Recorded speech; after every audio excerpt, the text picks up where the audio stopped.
E aí, família, belezinha com vocês? Esse aqui é o meu canal de cortes. E lógico que o vídeo na íntegra vai estar no final em um card. Então, vamos lá pro conteúdo. O bispo mais capirotesco das galáxias, Edir Macedo, mais conhecido como o Luciférico, o homem mais mentiroso e manipulador no meio religioso, agora acabou de aprontar mais uma, mas é assim uma coisa que chega a dar nos nervos de tamanha manipulação. E se você conhece uma pessoa assim, eu recomendo que você envie esse vídeo para ela, porque é o seguinte, pessoas desse nível, né, como é a linguagem atual, são pessoas tóxicas, pessoas difíceis de lidar. E a gente tem que cortar as asinhas desse tipo de pessoa, porque é insustentável. Olha só a situação. No ano de 2013, teve um contrato aí entre a Igreja Universal do Reino de Deus com o grupo Saad, ou seja, o grupo lá da Band, onde prometeram para eles um espaço lá no canal 21 aqui de São Paulo. Canal que, quem não se recorda, aparecia lá as transmissões de ninguém menos o Valdemiro Santiago. Então, o que ele fez? Ele foi lá, comprou o horário para arrancar o Valdemiro dali. Mas o Edir Macedo precisa desse tipo de coisa?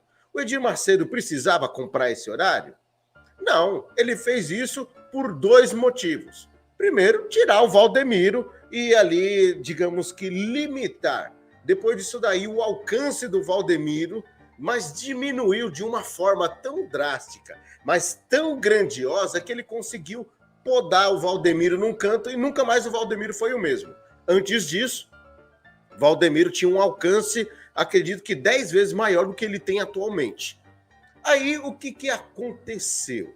Não bastando isso, ele coloca, digamos que a sua emissora não, o seu trabalho evangelístico num canal como o 21, para querer colocar um período mais longo e assim, digamos que fazer uma lavagem cerebral nas pessoas. Para quem não sabe, por lei é proibido uma emissora ou qualquer meio de comunicação ser 24 horas no dia voltado à religião, seja rádio, canal de TV, seja o que for. É proibido por lei. Por quê? Se torna lavagem cerebral. Bom, aí agora o que aconteceu? O Edir Macedo não pagou o que devia. A dívida que foi acumulada está em torno de 80 milhões de reais. Troquinho de bala para se gastar no boteco de Atibaia, vocês sabem com quem, né? Com o Nove Dedos. Aí, olha só a situação. Foi feito um acordo para que o Edir Macedo pagasse aí essa dívida e ele decidiu pagar. Ele deu 21 milhões de reais, ele pagou e deu um imóvel lá avaliado em 60 milhões para, como se fosse uma garantia caso ele não pagasse. Só que isso daí foi penhorado, ele tinha que pagar. Fez um acordo judicial para que ele viesse pagar aí o montante que restava, né, em torno aí de 60 milhões. E ele deveria pagar 11,7 milhões de reais por mês. Só que ele não pagou. Ele não pagou. O que o espertinho fez? Diminuiu as parcelas. Fez um pedido na justiça para que fosse diminuído o valor para 5 milhões. Agora comenta aqui, vocês acreditam que o Edir Macedo não tem condições de pagar 11 milhões por mês? Diz ele que não tem. É culpa da coronga chinesa? É culpa aí que abaixou o dízimo e a oferta? Que coisa, né? Aí tudo bem. Olha só agora o ápice da coisa, para você ver como que é uma safadeza de um camarada desse.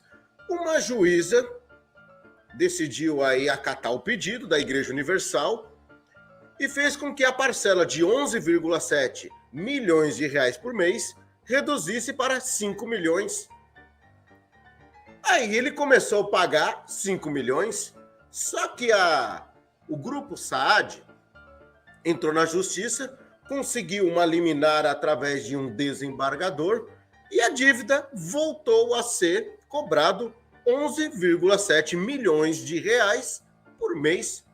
Aí agora o Edir Macedo está falando que eles quebraram um acordo e não quer mais pagar, pelo que tudo indica, segundo o colunista Ricardo Feltrin. Aí agora, onde que eu quero chegar aqui? Ele tentou burlar o acordo para diminuir o valor, foi aceito a princípio, depois foi negado através de um desembargador e ele ainda se acha na razão. Ele está devendo desde 2013. Ele acha que está coberto de razão, que é o dono da vontade, que tudo e todos devem se ajoelhar diante dele e obedecer às ordens dele. Vê se pode uma coisa dessa. Aí você vê que isso acaba refletindo na vida de outras pessoas. Outras pessoas acreditam que deve ser do mesmo jeito. Eu vou dar um exemplo aqui. Há poucos dias atrás conversei com um pastor. Esse pastor que veio conversar comigo, ele chegou me dando ordem. Ó, você tem que ser isso, isso, isso. Você tem que fazer isso, isso, isso. Eu, opa, pera aí. Como que é? Você não tá falando com o moleque não, rapaz. Tá falando com o moleque não. Tu toma vergonha na tua cara. Eu não sou esse fiel da sua igreja, você dá ordem, os caras catam não. Veio querer falar grosso comigo. Eu falei, não, não é assim não. Preste bem atenção, meça suas palavras, lave sua boca com sabão antes de tentar, ousar querer erguer a voz comigo. Porque quando você ergue a voz comigo, me dá o direito de erguer com o dobro da força pro teu lado. E o camarada ainda queria ter razão. Aí ele viu que comigo não ia rolar e deu uma murchada. E a gente conhece algumas pessoas, acaba lidando com pessoas assim. Mesmo estando erradas, querem ter razão. Pessoas que não, estão cobertas com o manto da mentira sobre elas e querem ter razão. Edir Macedo, eu desejo do fundo da minha alma, Edir Macedo, que um dia tu tome vergonha na tua cara e se converta de verdade. Porque tu nunca foi convertido. Edir Macedo não. Edir Macedo é um dos maiores picaretas, a pessoa que menos acredita em Deus. Porque se ele fosse um cristão genuíno, a primeira coisa que ele faria é pagar suas contas.